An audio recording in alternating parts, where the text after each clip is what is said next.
A blessed day to everyone. I am Alyssa Sendon and welcome again to day 65 of 365 Daily Devotion with Bible Character Edition.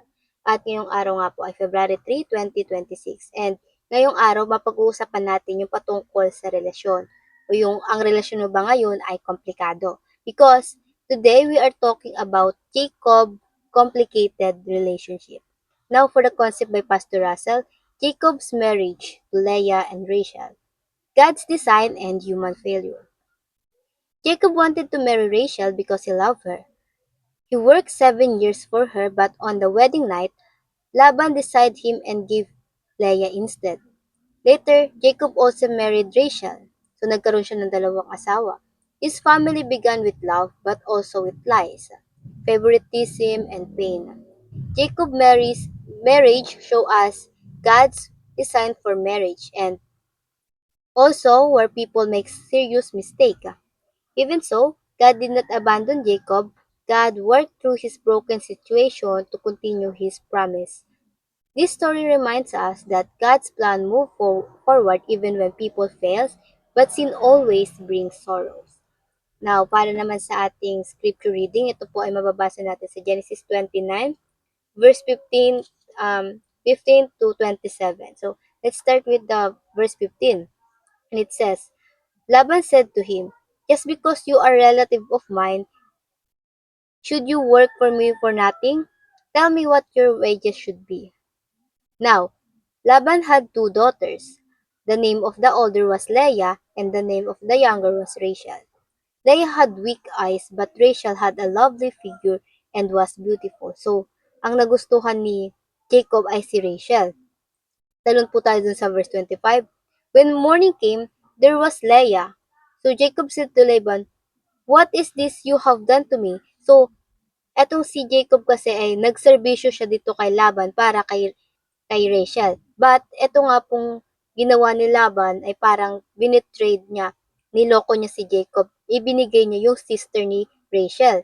At ayun yung sinabi, What is this you have done to me? I've served you for Rachel, didn't I? Why have you deceived me? Yun nga, niloko siya. And Laban replied, It is not our custom here to give the younger daughter in marriage before the older one. So, nasa tradisyon kasi nila na hindi pwedeng mag-asawa yung bunso hanggat hindi pa nakakapag-asawa yung nauna sa kanya.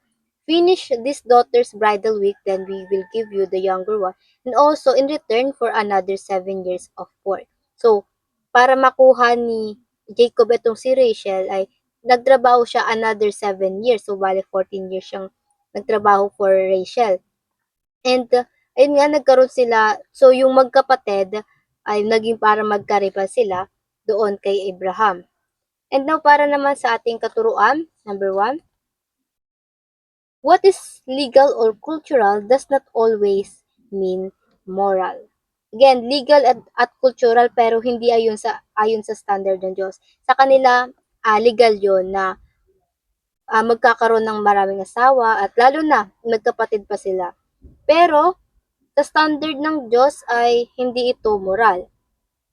Marami tayong mababasa nito sa Bible katulad ng pag-aasawa nga ng marami, yung slavery, pag-aasawa ng kadugo, etc. Sa kanila, legal yon dahil kultura din nila. But again, kay God, sa standard niya, hindi. All of that were legal at their time but doesn't mean moral, lalo na sa mata ng Diyos. And as a Christian, we pursue biblical nation, wherein morality standard of God reign, hindi yung papuntang immoral. So, tayong mga Kristiyano, ang goal natin is yung biblical nation. Ito yung, hindi yung ginagawa sa Bible, bagkus yung gusto ng Diyos para sa atin, yung original design sa atin ng Diyos. At pangalawa, marriage is designed for one man and one woman. Yes, isang babae at lalaki. Kaya nga ang likha ng Diyos sa Genesis 1, He said, He created only one man and woman. At yung tungkol sa topic na ito ay mababasa rin natin sa binabalikan ng Diyos. Nababasa natin ito na binabalikan ng Diyos habang siya ay nangangaral sa New Testament. Si Jesus na nagpapangaral nito. At pangatlo, complicated relationship is not beyond redemption. So, broken family. Though, meron tayong broken family, and hindi ibig sabihin yun, wala ng redemption. Hindi na yun ililigtas, i-restore ng Diyos. Bagkus walang beyond redemption, kumbaga walang hindi kasali sa redemption. Ayun nga, yung broken families doesn't mean you are broken forever. Kaya nga narito ang Diyos, si Jesus Christ, He fixed the brokenness in us. Hindi niya pababalikin yung sa sinapupunan yung kapatid mo kung may kapatid ka man sa labas, but He will fix you and your relationship with them. Ayun yung restoration, yung redemption na sinasabi ni Kristo. Pwede natin dalhin lahat ng broken relationship natin kay Kristo, bagamat dumating siya para ayusin yon. Mga relasyong hindi ayon sa disenyo ng Diyos pero nangyari na. Kung ikaw ngayon ay may ganong klaseng relationship, ilapit natin yun palagi sa Diyos. We surrender our brokenness to God because our brokenness is not beyond redemption. Anong bang klase ng brokenness yan? Pag pinili natin mapunta yan o ibigay yan kay Kristo, palaging may pagsasaayos. Laging aayusin yan ng Diyos. At kung ano man yung pinagdadaanan mo ngayon, ay mahalaga na palagi nating ilapit ito agad sa Diyos. Kung ngayon ay wala ka pang nararanasan ganito, ay sikapin natin na hindi na to gawin pa or piliin nating lumayo sa ganong way na masisira pa yung disenyo sa atin ng Diyos na alam naman natin kung ano na yon. And paano ba natin to i-apply sa ating mga buhay? Number one, do not deceive otherwise you will be deceived. So, do not deceive others, for otherwise you will be deceived. Si Jacob kaya siya na pumunta dun sa bayan ng kanyang ina dahil sa galit ng kapatid niyang si Esau. Dahil niloko niya ito, nilinlang para makuha yung birthright at yung blessing nito. So, bala kasi nito ni Esau na patayin na lang tong kapatid niya dahil nga sa galit.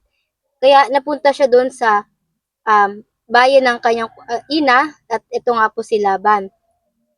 At tito niya po to si Laban. And ngayon, dito sa bayan ng kanyang ina, tumira siya kay Laban, yung brother of his mother. Ngayon, niloko rin siya. Katulad nung kung paano niya niloko yung kapatid niya, gayon din niloko siya. Kumbaga, sa atin ay karma o sa Kristiyano ay um, kabayaran doon sa kanyang ginawa. And niloko rin siya nito pagdating at niloko siya pagdating doon sa pag-aasawa sa kanyang mga anak. Kumbaga, na-reverse sa kanya ang ginawa niya sa kapatid, pero ang masakit pa rito ay marami ang nadamay.